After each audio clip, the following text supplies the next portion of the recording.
So first we're going to talk about CVs. CV stands for curriculum vitae, Latin for the course of my life. In America they use resume, a summary of your life. The CV, remember, is only to get you the interview, it's not to get you the job. What it should do is contain just enough to intrigue the reader that the next thing they want to do is actually meet you.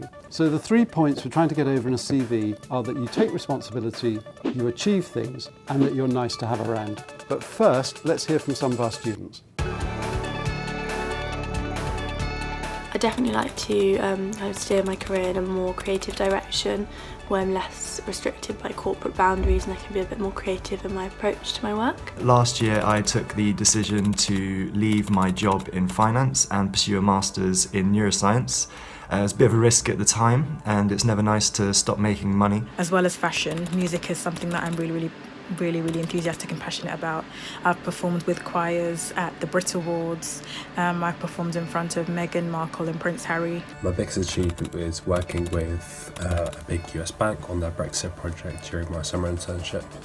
And another big achievement of mine was actually getting into university despite my poor grades. I had lived in 3 different continents and had travelled over 25 different countries by the age of 25. Something I'm very proud of is that I'm doing my second degree on the side, which is a distance learning course, and I'm teaching everything to myself, so at least I've been told that this is something to be proud of.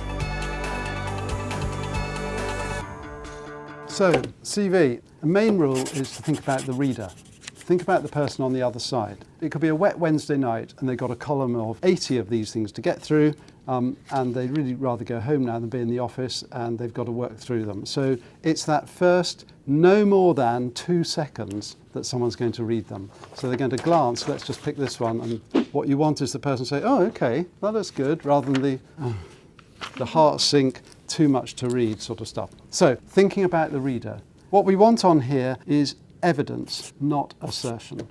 And my first point would be many of you have put a little background or a little sort of commentary at the start, a paragraph at the start, a personal statement, Dan, you called it, Nithya, you called it background. We've got a profile from Bradley and another one from Cosmo. In fact, nearly all of you have done it. The problem with them is A, it takes up space, which you would be better used with some more evidence on here. And secondly, a lot of it is assertion with no evidence behind it. And you've got to think anybody could write some of this stuff. So anybody could have written, I have a strong record in extracurricular activities, I'm an ambitious third-year student. I wouldn't actually have the personal statement because you're going to need the space for evidence of other things. And we're also, ideally, going to get this onto 1 page rather than 2. There is a variation in these, and that's fine too. It is your CV. There is no standard one format to go. You've put education at the top, generally at this stage, education and then experience. And I would put all experience together, not just volunteering separately or skills and achievements or work. I would just have experience in reverse order, and then finally other outside interests. Hi, let me just interrupt for a minute. My name is Elizabeth Uve-Benene and I'm a marketing manager. I've also just co-authored a best-selling book all about empowering women. As you start out on your career, I want to share something I found empowering for myself, building a personal brand. When I was 16, I was convinced I was going to fail my GCSEs. I decided to find a job before disappointment on results day. It forced me to step out of my comfort zone and apply some creative thinking. I pitched an outdoor film screening to a London gallery and ways to appeal to a younger, diverse audience. They took up the idea and it became my first experience in marketing. I did do well on results day and I went on to college. But what I didn't know was I had already started to build an authentic personal brand. Collaborative, creative, enterprising. And it's a brand that's been vital as I progressed in my career. So what does a personal brand even mean? Ultimately, to understand your brand is to understand what makes you unique, special, and what makes you stand out. Ask yourself, what are you good at? What are your values? Which qualities do you want to accentuate? What contribution do you want to make? What do you want to be known for?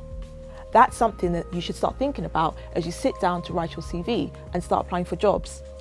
Find 3 words that best describe you and the impact you want to make at work.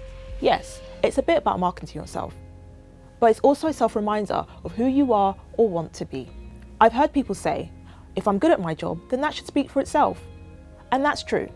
but your reputation is part of your brand. It's what people say when you're not in the room. And it helps you stand out in a competitive professional field. Meaning, you no longer have to chase all the opportunities, they'll start chasing you. So remember, branding is not just about businesses or logos, it's about your own unique selling points. Right, back to the classroom. 3 things we're trying to get over in the content of what you write. That you take responsibility, that you achieve things, and that you're nice to have around.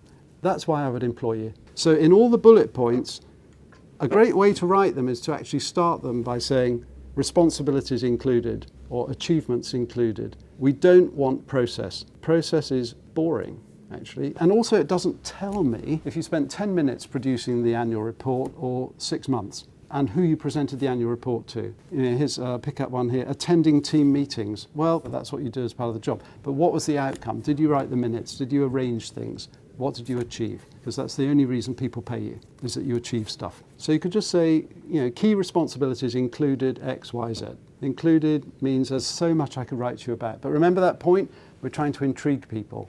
I really want to find out how they did that. How did they raise a business? How did they work with this company? What was that? But now I'm going to have to meet them. And then you've won, because then you're in the room. Make your applications look attractive, clean, easy to read, short sentences, active verbs, no jargon, and use Anglo-Saxon words, not Latin-based. Check you've got the correct use of apostrophes, no overused words like honed or passion, and certainly no typos. Above all, remember that no applicant meets all the criteria. So if you think you only meet 80%, you're doing really well. Show how you have equivalent experience or skills to meet their criteria. Finally, polish to perfection. So let's go into more detail within the bullet points, and let's pick yours, Cosima. Numbers add power to all of these bullet points. So, for example, you've said, help the site administrator with a diverse range of procurement-related tasks. It doesn't tell me whether that was half a day or 2 months of working there or whether it consumed a lot of your time.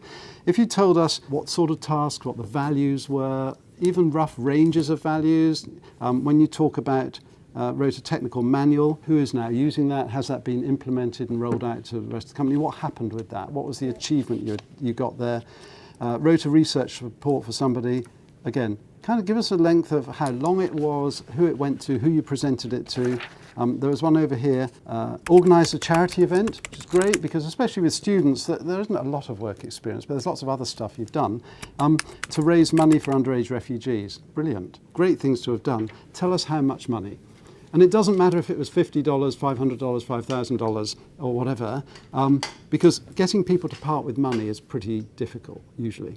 Everyone says they will, but you've actually gone out and done it. So tell us how much it was. That tells us 2 things. That you know that money is important and that measuring things is important. And that's a really strong implicit message to send to any recruiter. Remember, the third thing of a CV is teamwork, or is nice to have around. You can't really write on here, I'm a nice person to have around. But what you can do is show with third-party endorsement that the other people think you're nice. So if you were elected to a position, tell us about it. How do you deal with gaps in your CV?